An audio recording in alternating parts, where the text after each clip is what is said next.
Hello, beautiful lights, and welcome to another episode of From a Medium's Perspective.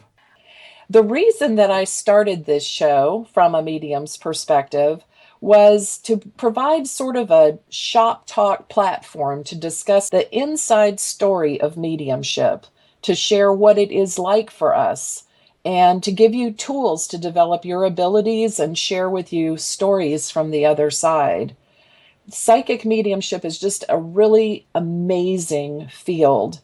And because our field is less known than some others, many people can't imagine that someone that works in it might also have been successful in other more so-called practical or traditional realms. And today's guest proves that mediums can be smart cookies too. We actually share a very similar biography. I want to tell you a little bit about her. She is a fully developed medium, an exceptional spirit artist. She started reading tarot over 25 years ago, and that graded into and expanded into mediumship as her practice and ability grew. She's a Reiki master. And for those of you listening that might not know what the term Reiki is, it's one of the energy healing modalities, using energy to create changes in our energetic field and bring about healing at many levels of our being.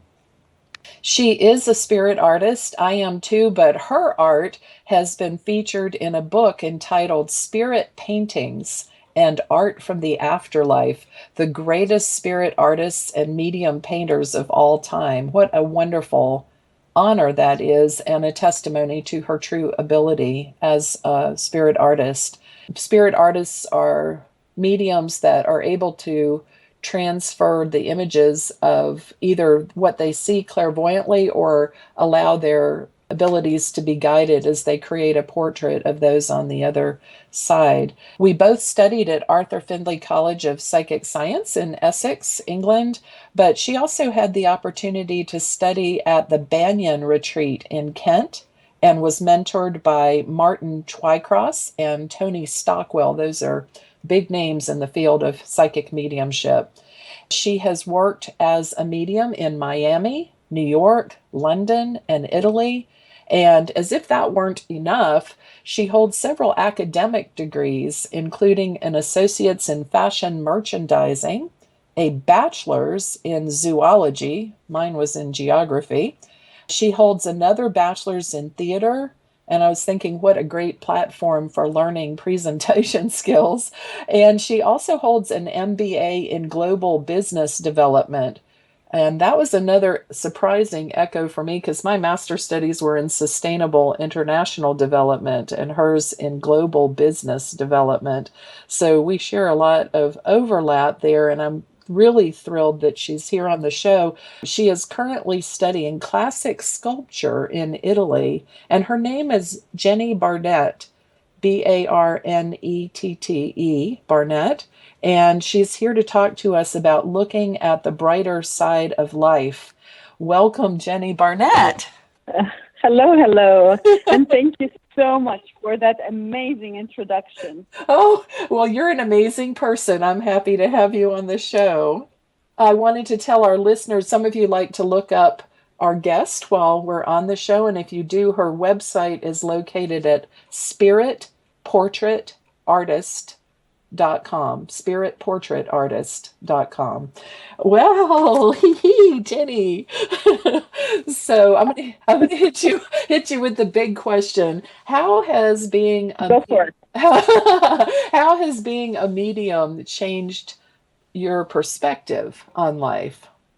Well, being a medium completely changed my life because actually it happened after I accepted it and embraced it. Basically, I started looking at things in a different way, and I realized that love is bigger than all of us. And love is the core of everything we do in mediumship. Yes. And, what's interesting is that it was one of those aha moments. You think it's cheesy to say love changes everything or love is all that. But I say that if you don't embrace the concept, you will never understand fully what mediumship is, because it's all about love. It's about loving yourself. It's about loving the people around you, loving your family, loving what you do, loving life, loving God, loving everything that is around us. Yes, yes. And also, I realize the more mediumship I do, I realize that people always wait for, like, they're afraid to say things because they don't want to hurt someone, or they're afraid to do this because it's not the right time. Well, it's never going to be the right time. So you should enjoy your moment, enjoy where you are, enjoy the now, and don't wait forever to say something you need to say. Yes. Oh, that's excellent. Yes. Thank you. And in addition to that, I have realized, again, another aha moment was that it's all about faith. And, people say that, are you trying to preach religion? And I say, no, it's not about religious faith. True. It's about believing in yourself. Yes. It's about believing in yourself and believing in the spirits that are around us, the angels that guide us, believing that there is a power that is bigger than all of us combined together. Yes. We can't see it, but it's there, and you don't really need to see it. And I have a good story for that particular one. Oh, share. There was one day that I kind of was tired. I had so many readings, and I was working 24/7 because people were calling me at 3 a.m. asking me questions. And I thought to myself, okay, maybe I'm just, I don't know how to manage my time. I need to do this better. People are asking me questions. Well, does God really exist? Okay, which is it? Is it God, or is it spirit, or what is it exactly? So I go into work, and that day was a long day. I had about 12 clients, one after the other. And what's funny is that if I had recorded the first reading that I did for the client, and I repeated that 12 times, it would have been the same exact reading for the 12 clients. Wow. Because they were all asking about God. Very interesting how people come like that. They do. Do you think it's like attracts like, or that there are certain themes? Yes. Okay. Well, I think it's not only that. I think that, when you put your message out there, like, for example, my question was in the morning, does God really exist? Well, my guides are trying to teach me a lesson. Does God really exist? Well, how many ways can you say that God truly exists? And what's funny about this is not that I repeated everything 12 times. Right. I was thinking of it when I left the office, and I get to one of the traffic lights. And at the traffic light, I have this homeless guy that I've seen all the time, and I always usually give him, whatever change I have, I hand it to him. Well, I was going to do the same, and he knocks on my window again, and he goes to me, no. This time I want to give you something. Aww. And he had written, when I opened the paper, the traffic light was taking forever, or it felt like it was forever. And here I am, I opened a piece of paper, and the title on the paper was, Does God Exist?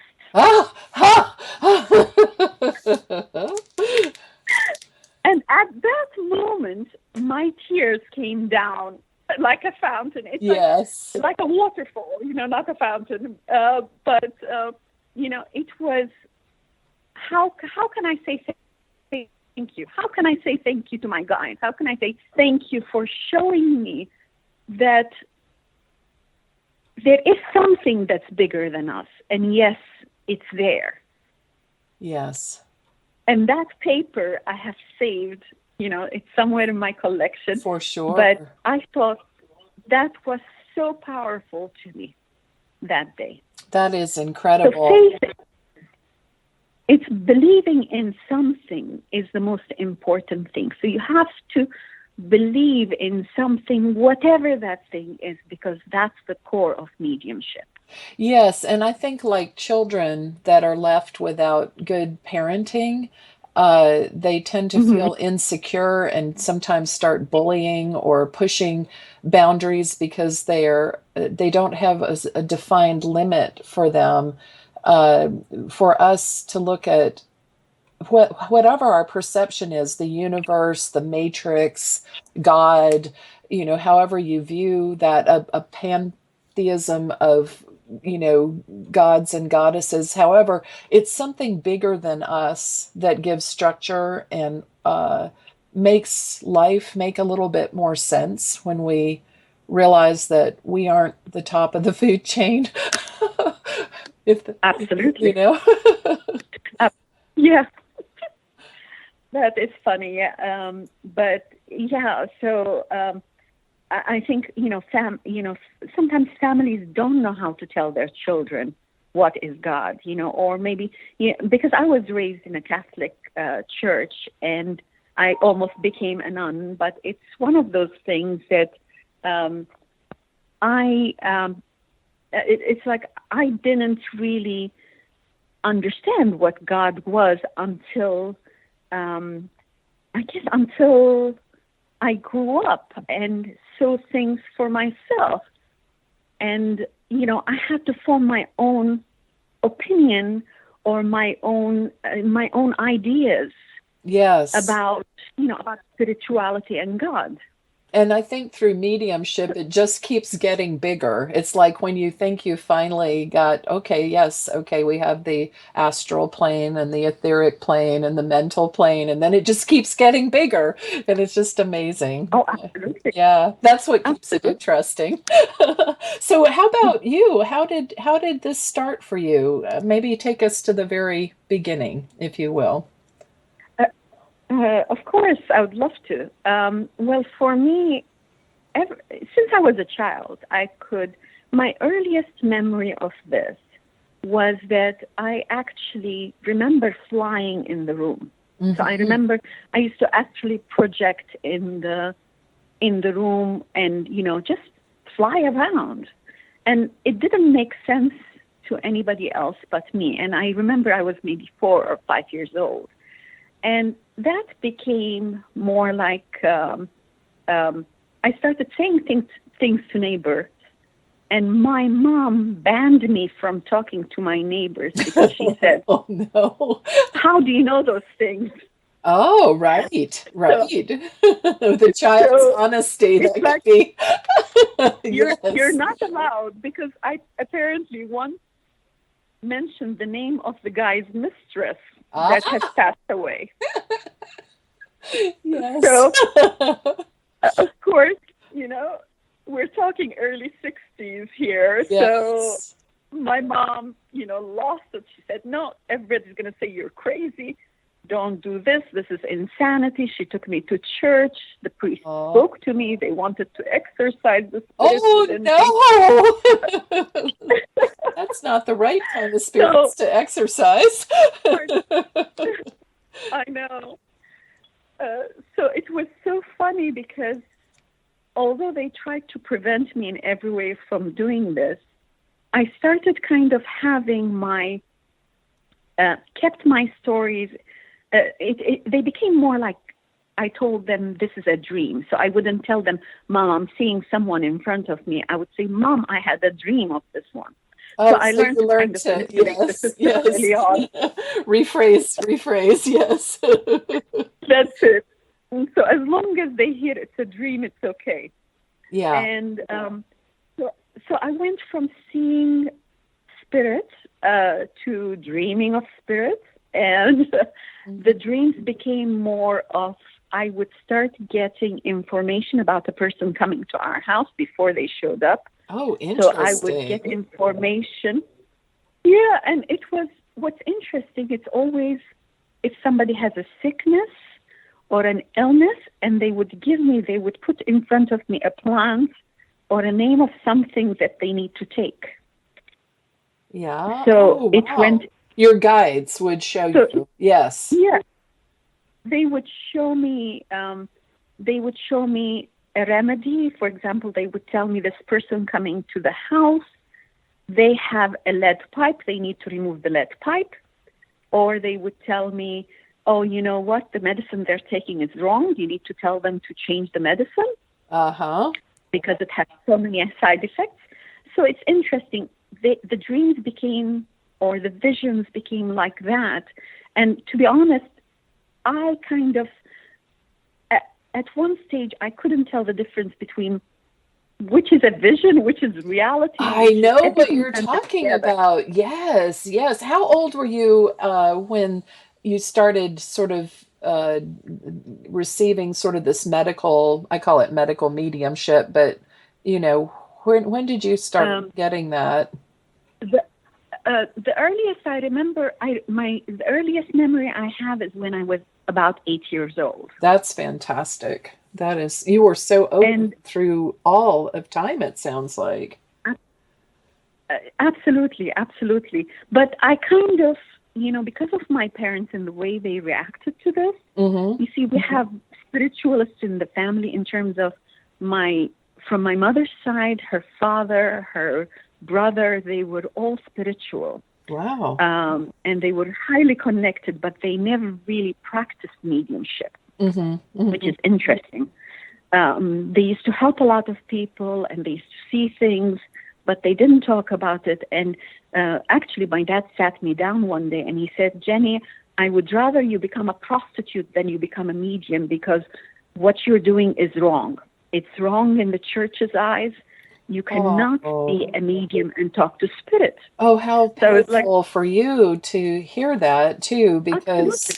because there's nothing morally wrong with doing it. It's just a misinterpretation of scripture and a collective concept that it is wrong, and pulling random things that like that Old Testament story of what was it, King Saul, Exactly. well, anyone eating shrimp out there then is dying and burning in hell too, because we're not supposed to eat shrimp either. So, there are a lot of things in the Old Testament that we don't adhere to, today.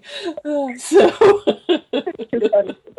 That is too funny. I'm just being silly. But so, when you're a child and you're listening to all this negative, Yes. it creates this thing in your head that, okay, you're not supposed to do this. This is wrong.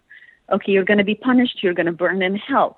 So it kind of establishes the idea of hell in terms of in the biblical, Yeah, sense, concept. Yeah. and it puts fear in your heart.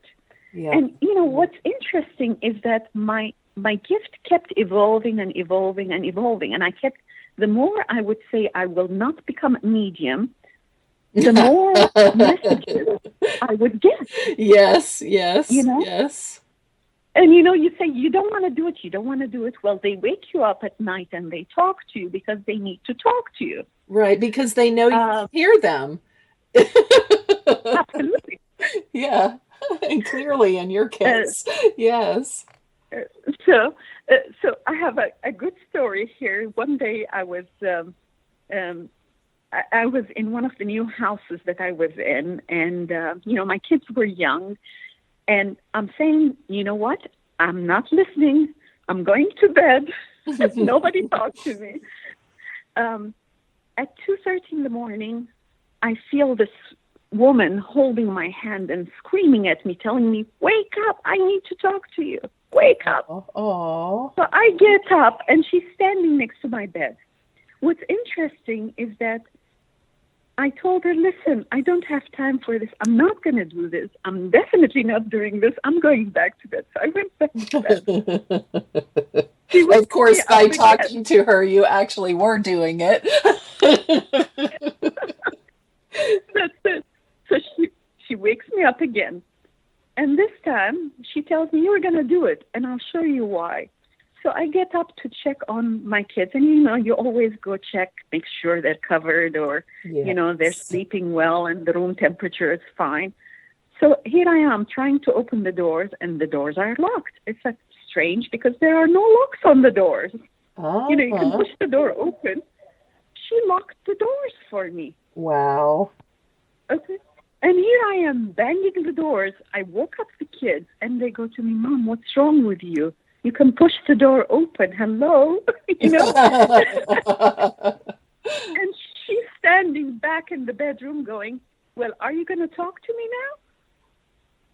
So Mhm. I guess I give up. Yes, I'll talk to you. So How old were you around this time when this encounter happened? uh, Obviously, you'd had this children, was, so I had, the kids were about maybe 3 or 4. So this would have been at least 18, 20 years ago okay. when this happened. So, but I'm still, every step of the way I said, no, I'm not going to do it. And it came to, you get a fork in the way where you say that, okay, no, I'm supposed to study. I'm supposed to be the brainy one. I'm supposed to do everything else but this. Yes. So I did that, and I did journalism, and I published a book at 17, and I did everything that I'm supposed to do as a brainy kid. Mm-hmm. And then one day I started getting visitations from one of my guides who is a Franciscan friar, which is interesting. Yes. Because in the vision, it's like I know I wasn't asleep when I went. I was getting ready to go to bed, and suddenly I see him. And it was like he suddenly appeared, and I was in a building that was very similar to the Vatican. Mm-hmm. And I was telling the hostess in the vision, I'm telling her, well, thank you for inviting me here, and how sweet of the Pope to give you the Vatican to live in. Yes. She goes to me. I love it. So she's telling me, your presence. She goes, we're not in the Vatican, but we're nearby. Uh-huh. Okay. Yes.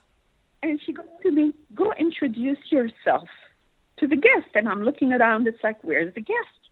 And suddenly he appears in front of me. And his name, he introduced himself as a friar, because I called him father, and he said, I'm not a father, I'm a friar. Ah. And he said that his name was John Hogan, and that he died in 1820. Uh-huh. I was like, I have no idea what you're talking about. Why would I know a Franciscan friar? Right. Was not here then. Yeah, exactly. And he told me a few things in the vision, which I'm writing a book about, all the visions I've had in detail. Very cool. And he told, but it's like, I still need about 6 months work on that book. So, I understand. It takes time. And, in this one, he shows me around the church or whatever, the structure that he was in. And he sends me on my way. And when I woke up, all I could think of is the word Quinn, because he told me he was at the Quinn. So to make a long story short, I picked up the phone the next day, and I'm thinking, Franciscan friar, how can I find out about this guy? So I called the Franciscan Church in Ireland, because it was the first name on the list. The first person that answered the phone hung up on me. Okay? I was like, it's like, hang on. I called him back. It's like, please don't hang up. I had a dream. He hung up again. Okay. So third time, lucky.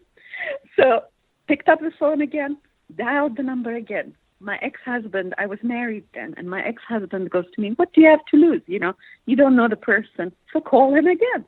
Uh-huh. So I called for the third time.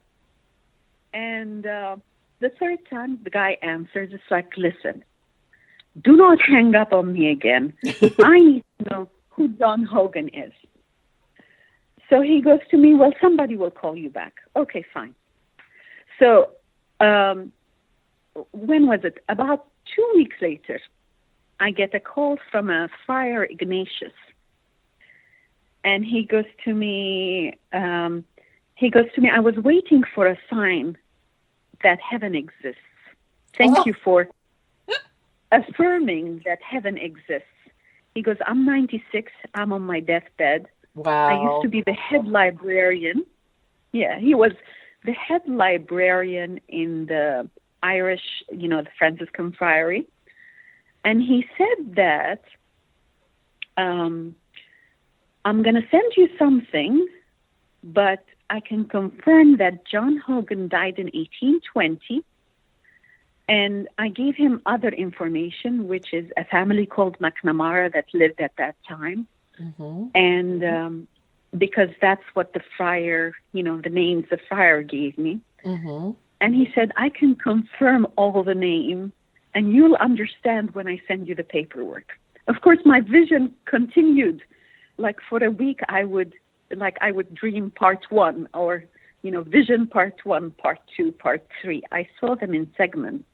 And by the time he sent me the little booklet that had the information on the friar, I had already seen all the events that were in that leaflet. What a connection to Friar Hogan, too.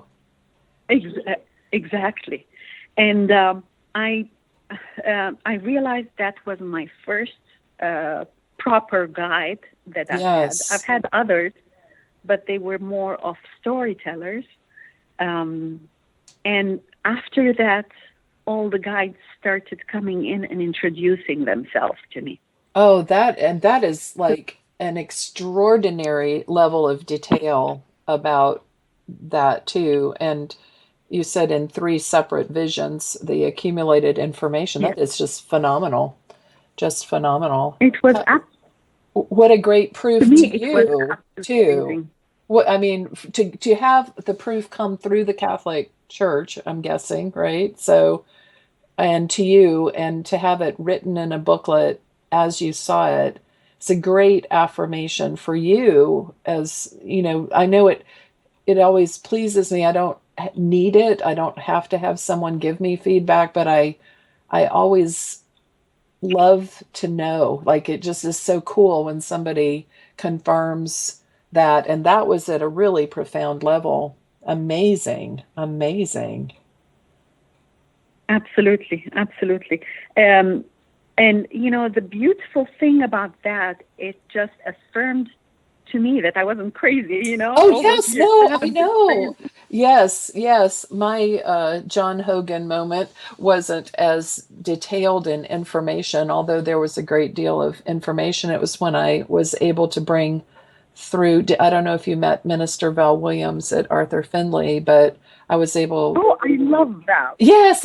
Okay, I was able to bring her mother through, and French medium Alana Mayan and I were working on the platform in our exercise, and that event came with a great deal of detail, and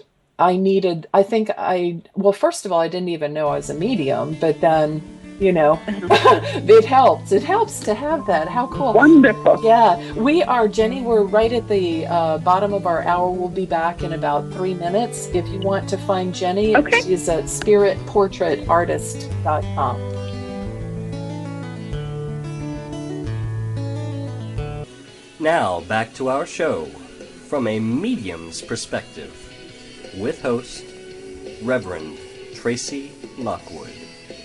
Welcome back. If you missed the first half of the show or would like to listen to any of our other episodes, you can find them here on YouTube at Medium Tracey Lockwood. And if you'd like some information about private readings or private psychic or mediumship tutoring, or more information about the professional psychic mediumship certification program, please visit my website at mediumtracylockwood.com. Well, Jenny, we are in the middle of a fascinating discussion. You are an internationally recognized spirit artist. For those of you that didn't get that in the bio, yes, she is. You had picked the topic of looking at the brighter side of life. Why did you choose that topic, and what would you like to say? Hello again. That was an easy subject for me to pick because I'm always a bit more optimistic than others. And the reason I say that, every morning I wake up, I make an effort, whether it's a good day or bad day, I have to put a smile on my face. And people often ask me, why are you always happy? Uh-huh. And it's like, you make a decision to be happy. Yes, it doesn't mean And your that's life is easy. It just means that you choose that viewpoint or perspective. exactly. People used to tell me that I have this thing that I know how to twist things to make everything look brighter. They go, how could you see a positive in death, for example, and how could you see positive in a breakup?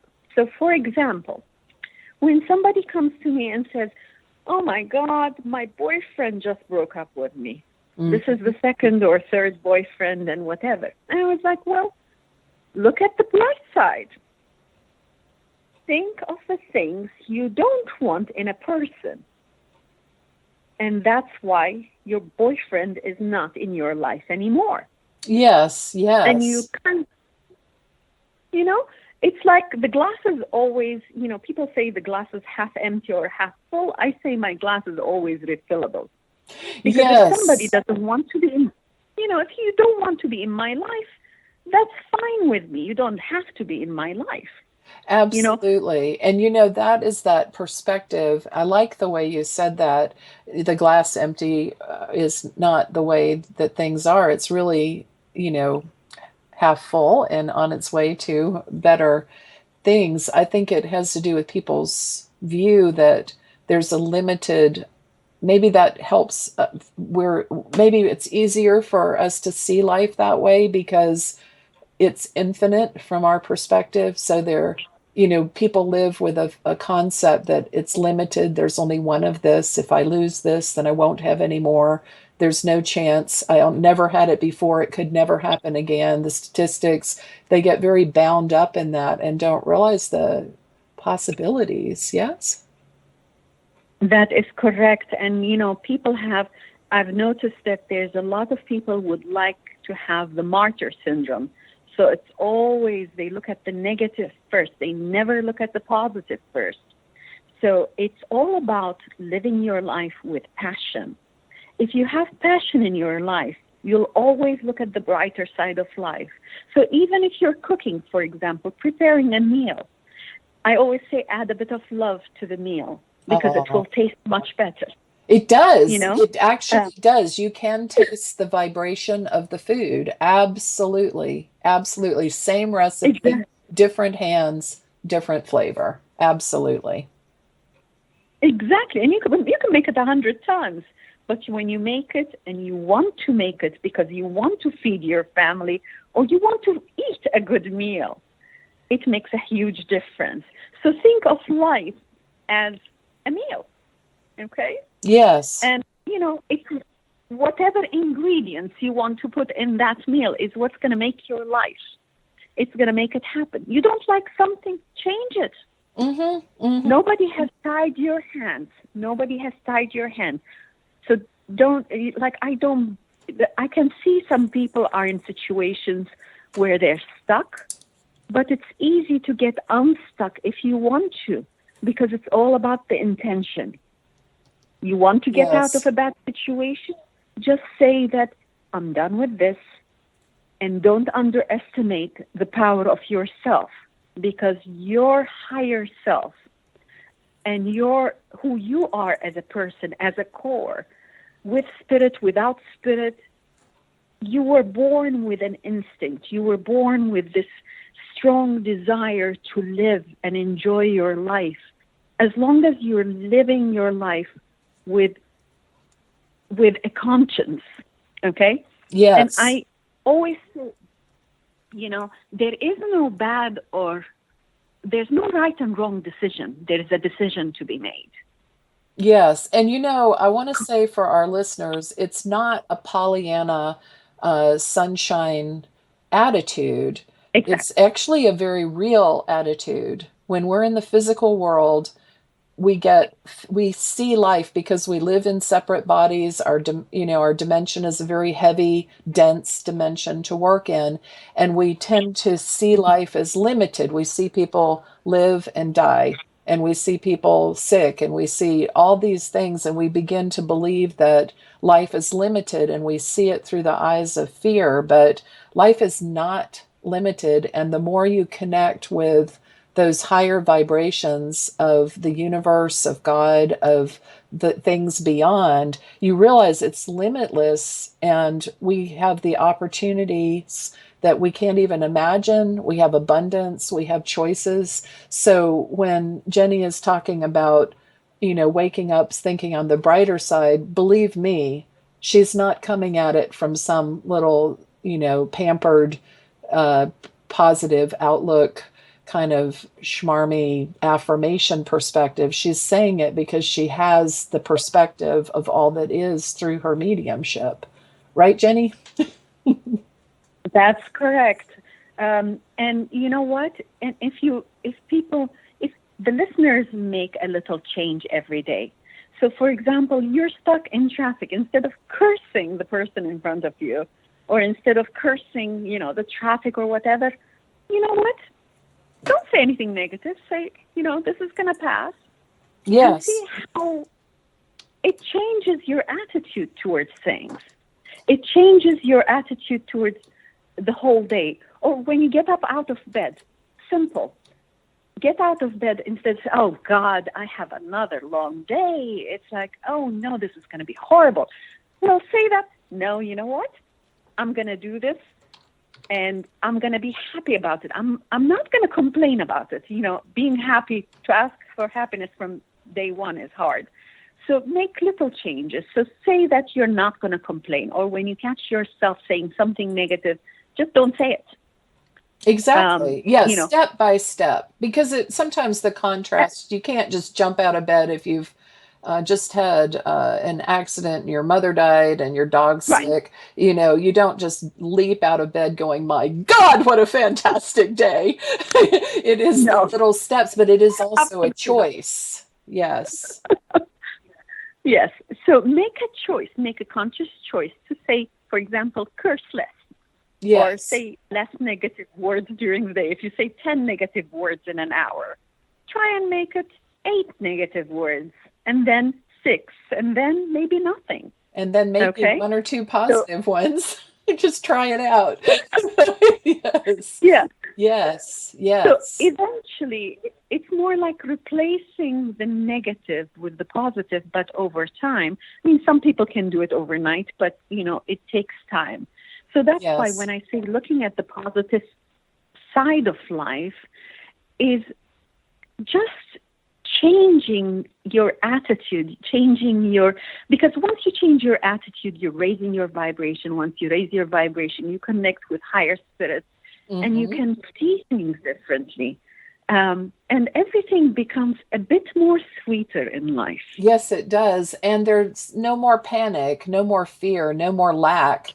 I was thinking the other day, I saw a beautiful object that I would have loved to have purchased. And I realized, you know what? I don't need it. I have even prettier things over there. They're being kept for me. I don't need it, And it was a weird thought because I wouldn't have normally thought that. But that's what that perspective does for us, is realize there is a continuum, that life does continue after we call it death, Absolutely.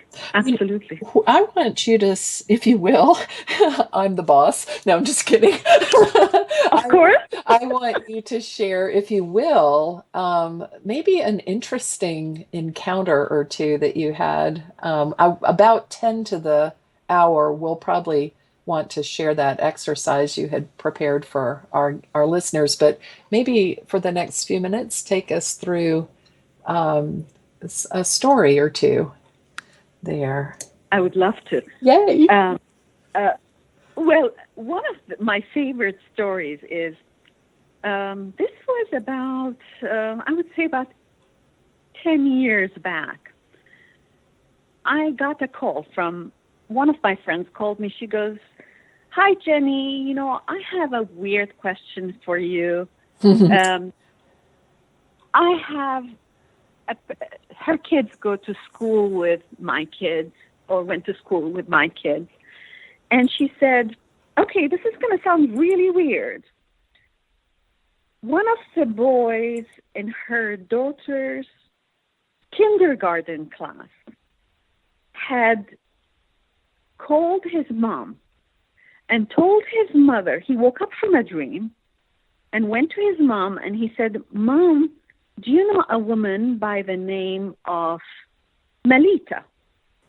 And I thought, okay, that's an interesting name. And she said, no. And the kid goes, well, she has a friend. And my grandma says that her friend has a message for me. And I thought, okay, this is interesting story. So I was like, I'm sorry, but I don't know what to tell you, but I don't have a message yet from the kid. But, why don't you just give me a few hours, see if I hear anything. It was, it was in the afternoon and I was meditating that day and I thought to myself, okay, this is a bit weird, but I don't know this kid. And he, the mom doesn't know who she is. And she had to ask in school who has this name, who has a mother by this name. And it was interesting, but it went to 5 steps to get to me. Wow. So here I am meditating, and I see the grandma. And the grandma she showed up as very tired. And I thought, oh, that's odd, because spirits are usually not tired when they show up. They're usually very energetic. She told me what she died of, and she told me that she had a Mercedes that she was in love with, a classic Mercedes that she sold. That she didn't sell, that she didn't want to sell because she didn't want it in the wrong hands, and she wanted her grandchild to have it. And then she complained about her daughter selling the car in an auction without telling her or consulting her. Oh, and which was funny by itself. And then she showed me a picture frame that was of a white, it was ceramic, porcelain, and it was made of paisley leaves. And she showed me her picture with 2 boys. And I thought, okay, that's interesting. And she said, she gave me a nest. And it's like, what do you want me to do with the nest? She goes, look inside it. There's a message for her. So when I looked in the nest that she was handing to me, in the nest there were 3 eggs. And I was like, okay, this is interesting. So as soon as I finished with the meditation, I picked up the phone and called my friend. And I said, well, listen, can the woman call me? Do you know her number? Can I call her or whatever? And she said, well, I'll find the number for you. Fine. So she calls me and I said, listen, I saw your mother. I believe she's your mother. And I described her. She was very tired, which I don't understand why, but she was complaining about you selling the car, the Mercedes that she had. She goes, well, it was just a piece of tin. It didn't move and had to get rid of it. And it's like, well, you did not consult her. She goes, and how am I supposed to consult her? And it's like, you just talk to her, Yes. And she gave me a nest, and in the nest there were 3 things, and she said, you're gonna get basically, to me, a bird's nest is an engagement or a new house. Oh. And I said, you're gonna either get engaged or you're gonna get into a new house in 3 days. Well, it turns out I discovered, like a week later, I got another call saying that, guess what? An ex-boyfriend showed up in her life, and she is moving in a new house, engaged to this ex-boyfriend. Yay! So, like, wonderful. So the message was great. Oh, that's so now interesting. So I was trying to find out why she was so tired. And she goes to me, well, I have one more question for Mom. And all I could hear from Mom, because at that moment, because of her desire to ask Mom a question, Sure. I could hear her mom telling me, just you wait. This selfish girl is going to ask you that she doesn't want my ashes sprinkled. I've asked her to sprinkle my ashes as soon as they're done. Once they do the ceremony or the service, I wanted my ashes spread. And she hasn't done that yet, and it's been 2 years. So the daughter, she is on the phone, and I'm listening to the mom on the other side. And the daughter is saying, can I keep the ashes forever without sprinkling them? It's like, no, I'm not even going to ask your mom that question. Oh, that's beautiful, Jenny. Thank you. So it was funny. So that's why her spirit appeared tired, because she was tired of all the held. manipulations. Exactly. That is so precious. We're so close to the end of the hour, and I don't want to miss a chance for you to share the exercise that you thought you might. So I'm going to sort of turn the air over to you and let you do that. And you'll hear music when we get to the end of the hour, and I'll start talking at that point. So the rest of the time is yours. Let's do it. Okay, thank you. Okay, so now for everybody who's listening, I'd like you to see two things, to visualize two things for me before we start this. I want you to see yourself as a glass vessel. And I want you, on the other side, to see the big, bright, yellow sun. So now in this meditation, I would like you to close your eyes. You're going to start with a deep breath. And usually the breaths are in a count of 3. So inhale, 1, 2, 3. And exhale, 1, 2, 3. Again, and inhale, 1, 2, 3. And then exhale, 1, 2, 3. And one more time. Inhale and exhale. Now I want you to see yourself sitting in the middle of the sun. And remember, you're a glass vessel. The sun will not burn you, because the sun is about warmth and love. But we want to inhale the power of the sun. So when you inhale, I want you to see or visualize yourself inhaling the light from the sun and trying to fill that vessel with light. So you're going to inhale, take the light of the sun in, and exhale. And you're going to inhale again. Slowly, you're filling yourself with light. And exhale. Now you're half full of light. And I want you to inhale again and feel the vibration of the sun filling you up. And exhale. Now, as you inhale and exhale, I want you to become the sun. And as you become the sun, I want you to think of yourself and the power that you have within you. The power of love, the vibration of love, the warmth that you get from the sun. You have all that energy inside you. Again, inhale, deep breath in, and take more light inside you. Don't worry about the sun. It's not going anywhere. You're inhaling the light and you're becoming that sun.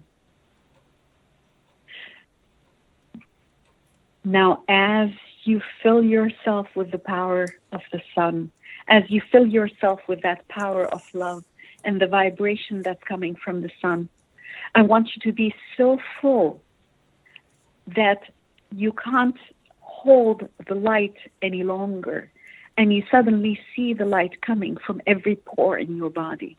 That vessel becomes the sun, and you become the light that shines in people's lives. You see yourself, you have the love, and you're giving the love back. I want you to sit in that light. Imagine who is there around you that needs healing. Just send that love to them. If you have anyone that you need to connect with, just send that thought there.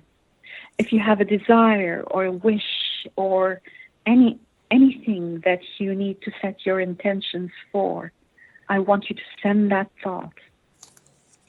And with that, I want you to take a deep breath again and think of all the love that you have, all the love that's inside you, and all the light that's inside you. Take your time. Inhale again and exhale. And whenever you're ready, you can simply open your eyes and feel warm and fuzzy and feel all the love that was surrounding you and within you. Thank you so much. That is a beautiful exercise, and our listeners can use that to enhance their mediumship and to work with healing. Jenny, it's been a great pleasure having you on the show. For those of you listening, her website is spiritportraitartist.com, and we will see you next week for another episode of From a Medium's Perspective. And please remember, it's never inappropriate to be kind, and without integrity, you have nothing.